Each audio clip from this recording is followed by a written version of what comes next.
morning to all the trainees of DLED second year 2020-2022 of Chanakya college of education Bettiah. कल हम लोगों ने language acquisition and language learning के बारे में देखा था। उसी के साथ कॉन्सेप्ट ऑफ लैंग्वेज के बारे में भी हम लोगों ने अध्ययन किया था। आज हम लोग एरर एनालिसिस और कंट्रास्टिव एनालिसिस के बारे में अध्ययन करेंगे। पहले एरर एनालिसिस के बारे में। We know that English is treated as second language for most of the families in India, and it is treated as a foreign language in the remote areas of India for some of the families. But for some of the advanced families who consider themselves as advanced family, it is the first language. So for most of the families, it is considered as second language, and it is learnt in school. So there are several types of errors: highly speaking, or pronunciation, or writing, or vocabulary in so many fields. But the first question is that what is error analysis? Error analysis आखिर है क्या? The term error analysis deals with the analytical study of the errors commonly made by the learners of second language. Error analysis जो अशुद्धि विश्लेषण है शब्द है, वह द्वितीय भाषा के सेकंड लैंग्वेज के प्रशिक्षुओं के द्वारा आने वाली असंख्य गलतियों का विश्लेषणात्मक अध्ययन है। And it provides many techniques to remove them, और यह बहुत सारे तकनीकियों को बतलाता है जो इन एरर्स को दूर करते हैं। In the error analysis we should follow the following steps. इस वाक्य विश्लेषण में हमें निम्नलिखित कदमों का अनुगमन करना चाहिए, फॉलो करना चाहिए। पहला, collecting samples of learners language. Learners के जो लैंग्वेज हैं उनका सैंपल कलेक्ट करना। दूसरा है आइडेंटिफाइंग द एरर्स, जो अशुद्धियाँ आती हैं उनको पहचानना। तीसरा है एक्सप्लेनिंग द एरर्स, गलतियों की व्याख्या करना। चौथा है correcting the errors but not at initial stage, इन अशुद्धियों का सुधार करना लेकिन प्रारंभिक अवस्था में नहीं, आफ्टर क्लास 3 और 4।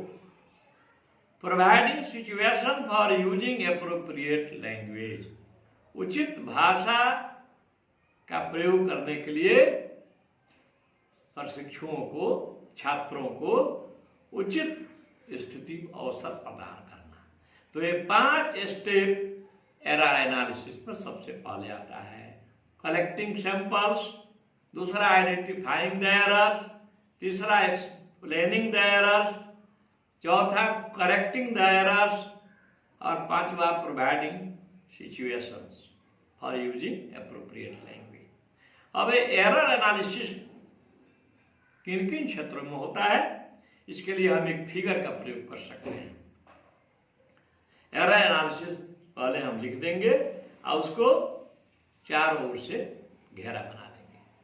उसके बाद कौन कौन एरर होता है, तो प्रोनाउंसिएशन एरर्स, उच्चारण करते समय गलतियां आती हैं, अशुद्धियां होती हैं।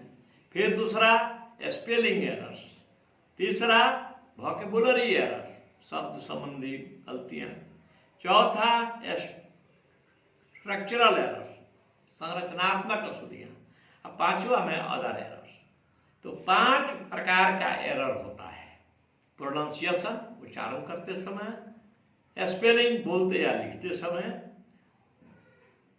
शब्द लिखते समय, और संरचनात्मक अन्य अशुद्धियां। अब we should follow the following principles for removing errors of the learners of second language. अब हम लोग इन गलतियों को सुधार करने के लिए निम्नलिखित कदम उठाएंगे। पहला, हम लोग जानते हैं कि learning is an on going process in which error should the strategy of the learners in the process of learning। सीखना जो है वह निरंतर चलने वाली प्रक्रिया है, जिसमें एरर्स अगर होता है तो उसको सीखने की सीढ़ियां समझना चाहिए, क्योंकि जब तक एरर्स होगा नहीं तब तक आदमी सीखेगा नहीं। We commit any errors in our mother tongues too, in our first language too, but we don't care for that। हम लोग बहुत सारी गलतियां करते हैं लेकिन अपनी मातृभाषा में भी, लेकिन उस पर हम लोग केयर नहीं करते, अंग्रेजी में ही केयर करते हैं। तो एरर्स को जो है सीढ़ियां समझना है सीखने के लिए। दूसरा है, no one can learn any language without making mistakes. बिना गलती किए हुए कोई भी व्यक्ति कोई भाषा नहीं सीख सकता है। So we must not scold our students, we must discourage our students for making some errors, because these are the stages in the process of learning. तीसरा है, we must know that making errors is not a sin. हमें जानना चाहिए कि error करना कोई पाप नहीं है, because the learners of even first language also make some errors. प्रथम भाषा के सीखने वाले भी बहुत सारी गलतियां करते हैं। चौथा, we should encourage the learners of second language. हम लोग को सेकेंड लैंग्वेज के लर्नर्स को, विद्यार्थियों को जो है सीखने के लिए, अंग्रेजी सीखने के लिए प्रोत्साहित करना चाहिए। अधिक से अधिक बोलें, अधिक से अधिक लिखें। यदि गलती भी करते हैं तो उसे अवॉइड करना चाहिए। अब आइए कंट्रास्टिव एनालिसिस। कंट्रास्टिव एनालिसिस का होता है विरोधात्मक सह तुलनात्मक विश्लेषण। यह है contrastive analysis is the comparative study of two languages. दो भाषाओं का तुलनात्मक अध्ययन कंट्रास्टिव एनालिसिस कहलाता है। फॉर एग्जाम्पल, उदाहरण के लिए, this can be done by comparing English with Hindi और Urdu.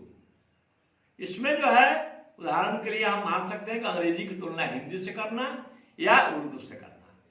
We make comparative analysis by looking at the phonological, lexical and syntactic similarities and dissimilarities, differences of the target language।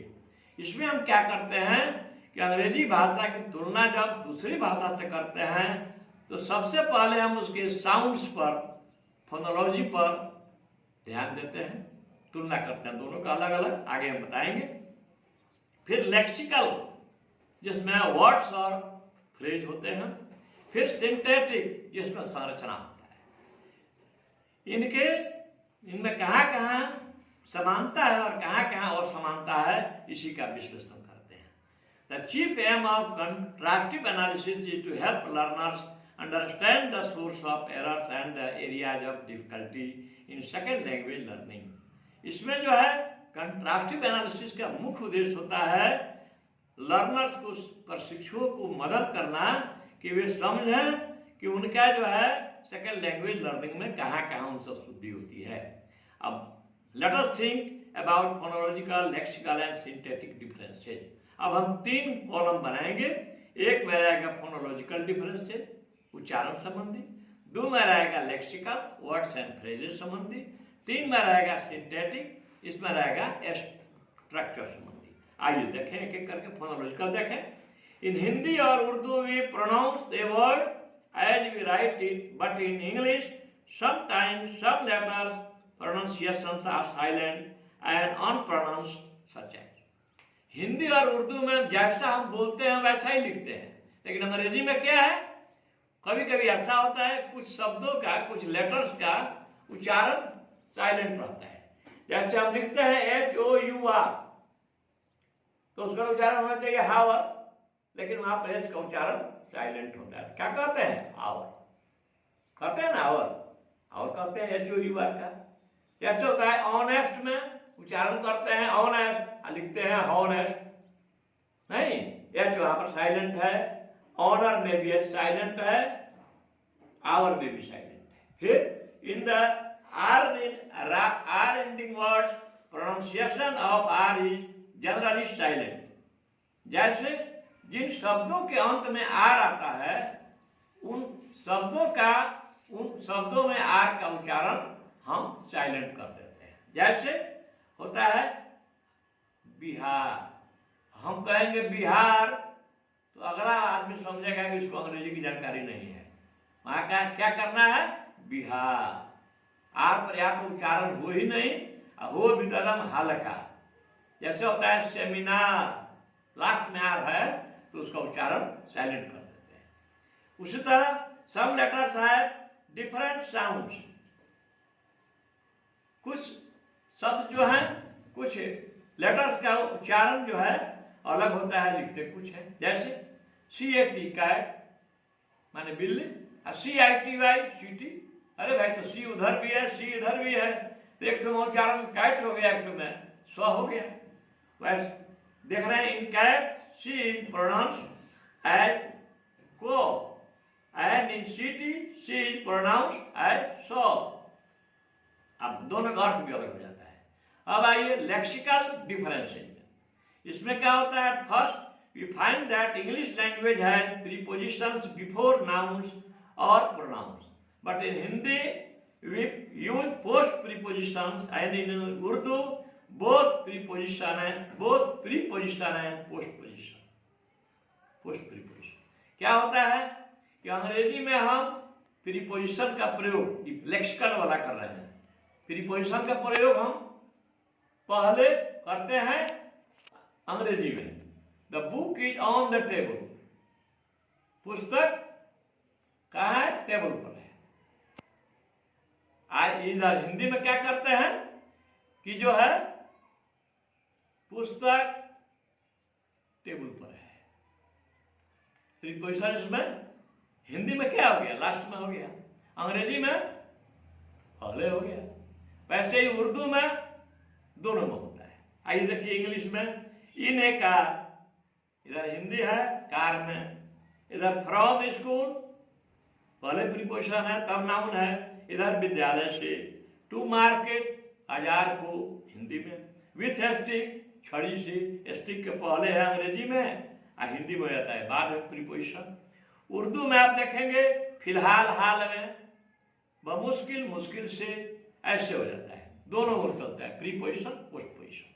अब आइए syntactic differences में। English में होता है he reads a book, वह पुस्तक पढ़ता है, उसको हिंदी में कहते हैं। अब देखिए यहाँ पर हम यह अगर कहते हैं कि वह पढ़ता है पुस्तक, तो हिंदी का स्वर जो है उसको काट देंगे नंबर उसका। अंग्रेजी में लिखते हैं ही अ बुक रीड्स, तो अंग्रेजी वाले स्वर काट देंगे। तो यहाँ पर देखिए सिंटैक्टिक में अंतर आ रहा है कि नहीं आ रहा है। ही रीड्स ए बुक, इसका स्ट्रक्चर है SVO, पहले सब्जेक्ट तब वर्ब तब ऑब्जेक्ट। हिंदी में क्या है? सब्जेक्ट जोड़ ऑब्जेक्ट और जोड़ वर्ब। फिर इधर शी ईट्स एन एप्पल, वह खाती है एक सेब। इधर हिंदी में क्या है? वह सेब खाती है। तो इसका भी आप देख लीजिए स्ट्रक्चर। इंग्लिश में होता है SVO और हिंदी में होता है SOV। Thank you. आज जो है कंट्रास्टिव एनालिसिस हम लोग पढ़ लिए, एरर एनालिसिस पढ़ लिए। कल हम लोग पढ़े थे कौन चीज? कल हम लोग पढ़े थे first language, second language, language acquisition and language learning. घर में रहिए और आराम